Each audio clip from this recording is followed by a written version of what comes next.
Hi, everybody. Thanks for joining me today on this topic, which is a very uncomfortable topic for some of you because you're dirty, filthy liars, and it's going to come back and bite you in the ass. Well, I am too, and I have done my share of fibbing. And I'd like to give one example of how that came back and bit me in the ass, just so that maybe it'll encourage you not to do it. I was in Puerto Rico, staying at a wonderful living foods health spa kind of a place that Ann Wigmore had down there, the inventor of the use of wheatgrass for cleansing. And she had a living foods diet and all that I was learning down there. This was in the 1990s. And so I stayed down there a week or two of my planned trip. And then I called back to New York to the law office where I was helping out our attorney. And I told a lie. I said, "Oh, I got in an accident. I have to stay here another week to take care of it." Some kind of lie like that. Well, then that evening, that was around 11 in the morning that I did that. That afternoon or evening, it was just getting dark. I guess it must have been around 6:30 or so. I was giving a ride to a couple of other friends from the spa in the island and going through this little town that we were in. And somebody jumped right out in the road in front of my car and hit my rubber bumper and went flying.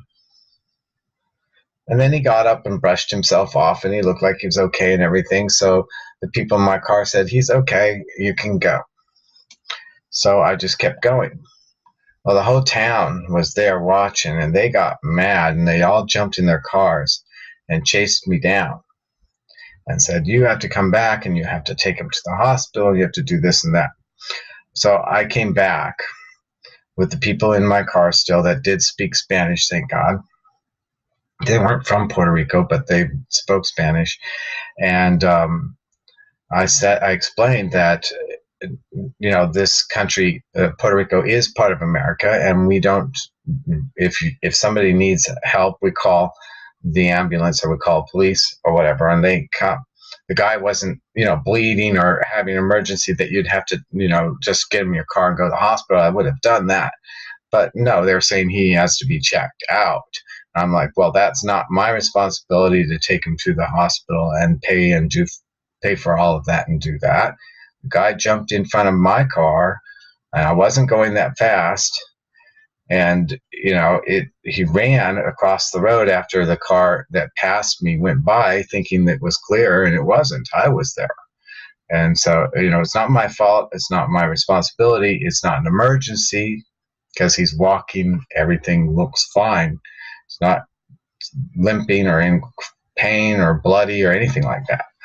So the police and the ambulance came. They immediately accused me of hit and run.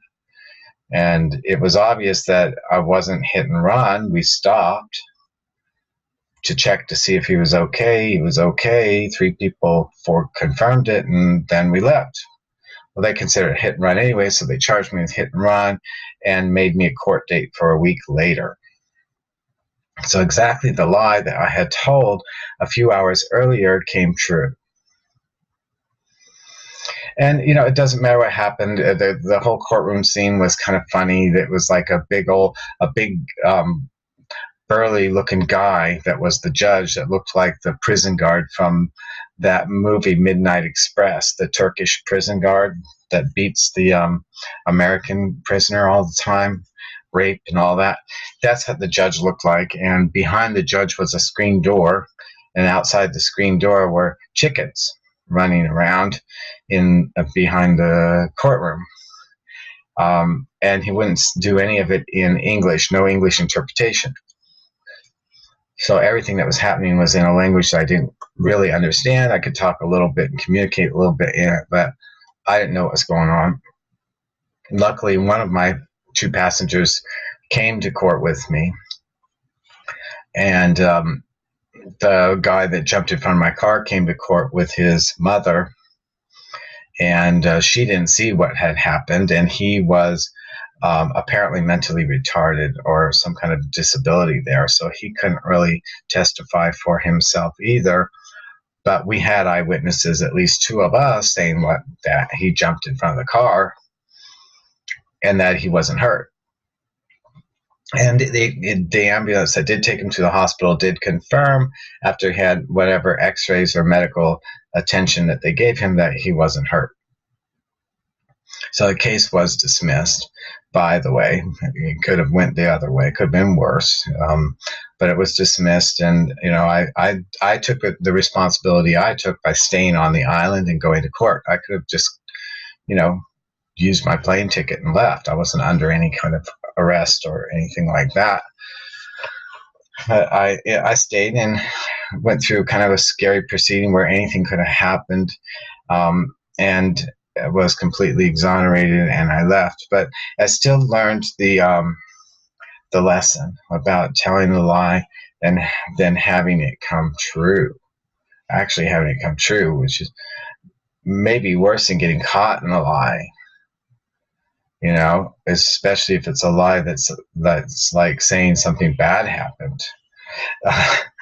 So I just wanted to tell you all that that was a profound lesson for me, and these profound lessons like that have happened in almost every aspect my whole entire life. There's a lot of other ones. I probably will start writing the book so that everything just kind of flows out as a story instead of a lesson, and then a person can find and see the lessons within the story, and it will be more entertaining. So just try to maintain integrity in your lives, and know that when somebody like me chooses to do otherwise, they're not going to get away with it. Happy day, everybody. I love you. I'll see you next time. Bye.